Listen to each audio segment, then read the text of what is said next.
To love yourself, you will have to know your comfort zone. You will have to know, I don't like to do this. Never ever do anything to please others. Never compare with others, because you're unique. You have your own strengths and weaknesses. The other person also has his own strengths and weaknesses. And if somebody compares you, ignore that. Doesn't matter. Never compete with others. Because if you compete with others, again, you are trying to do something impossible. If you have to compete, compete with your older self. Become a better version of yourself every day. That's the best way you can love yourself. As I said, you become better every day, better every day, better every day, and that way you become your best form. Sometimes it is very necessary to take a break. Life is not just about doing things. It's also about not doing sometimes. Because that not doing will give you some leisure, will give you some rest, so it will regenerate you, rejuvenate you to do better again when you go into your doing mode. So sometimes you must relax and rest. When I sometimes talk to my younger self in my imagination, what would I suggest to the Sangeeta who was 10 years younger than me? I was not very relaxed. So I often tell myself, relax, it's okay, everything falls in place finally. Being honest with yourself is also a part of loving yourself. You cannot lie to yourself. Whatever you are, you have to be honest with yourself, face your truths, and then address your problems, and then move ahead. That's also a part of loving yourself.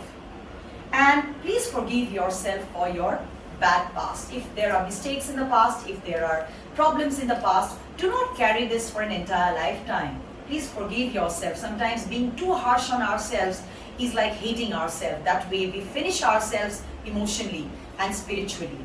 Please do not do it. Love yourself. And it's great to be humorous and funny. People who have an excellent sense of humor and are very funny are people who actually love themselves a lot. Having a hobby, as I told you, it's a leisure activity, and raising your spiritual quotient is so important if you have to love yourself.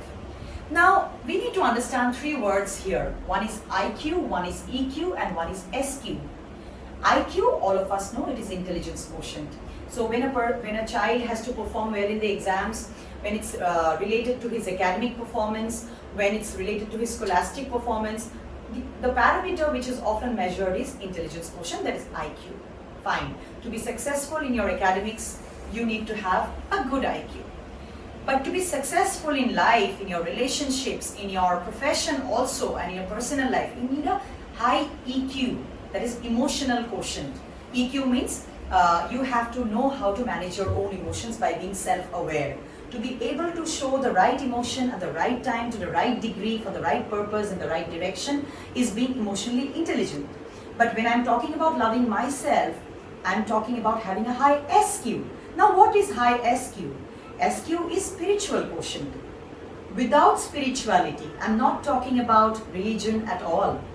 Without spirituality, without understanding my connection with my true self, with my inner self, with the higher self, I cannot be I cannot be spiritually oriented. And if I'm not spiritually oriented, I'll be very, very body oriented. There is a body centric thinking also. What is body centric thinking? I have long hair, I look beautiful, I'm wearing a beautiful mekla chadar, today I'm happy. Tomorrow, I start having hair fall and I'm not happy, because without that hair, I can't be happy. But if I would have a better spiritual orientation, if I understand what it means to be human, to actually be born as a human being itself is a huge phenomenon. We are very lucky that we are born as humans with the most superior intellect.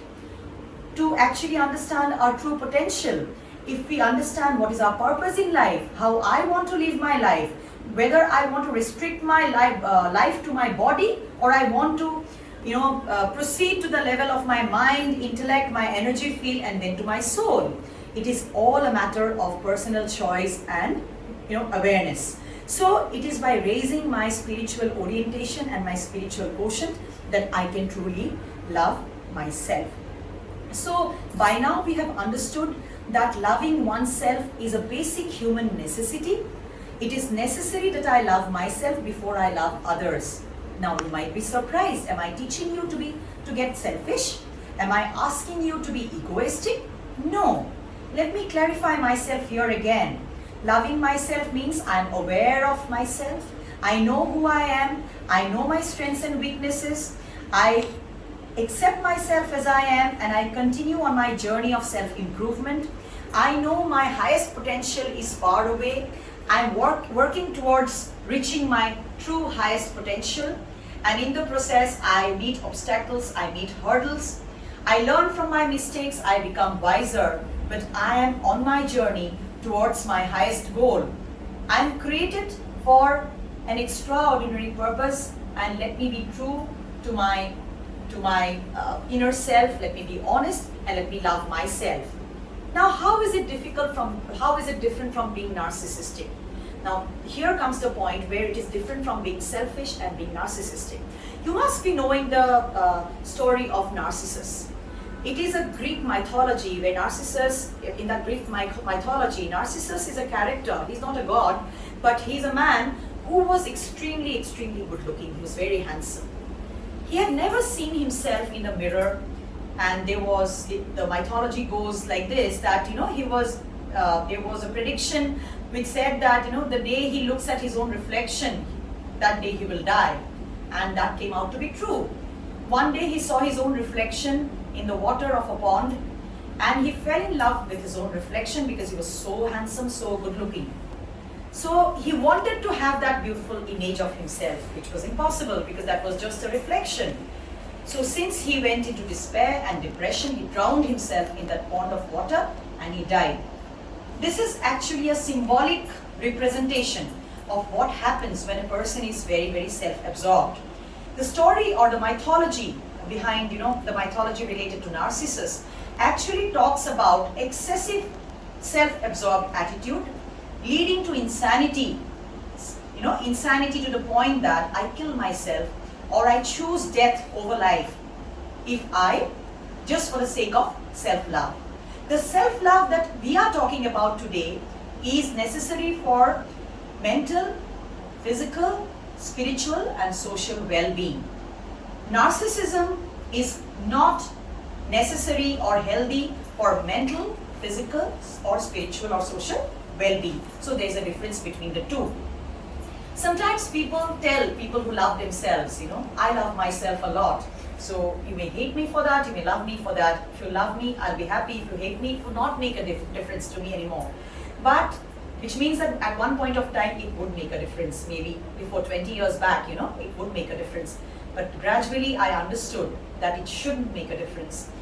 And that again reminds me of one thing, knowing how to love yourself is itself a process. It cannot happen overnight. It is a byproduct or it's an outcome of deep self-analysis, introspection, reflection, discovering yourself, and trying to reach your highest potential. So do not feel sad, do not feel disillusioned, disappointed if you are not being able to love yourself overnight or over a period of 1 week. It takes time, but once it happens for good. Trust me, continue with your efforts. So self-love is definitely not narcissism.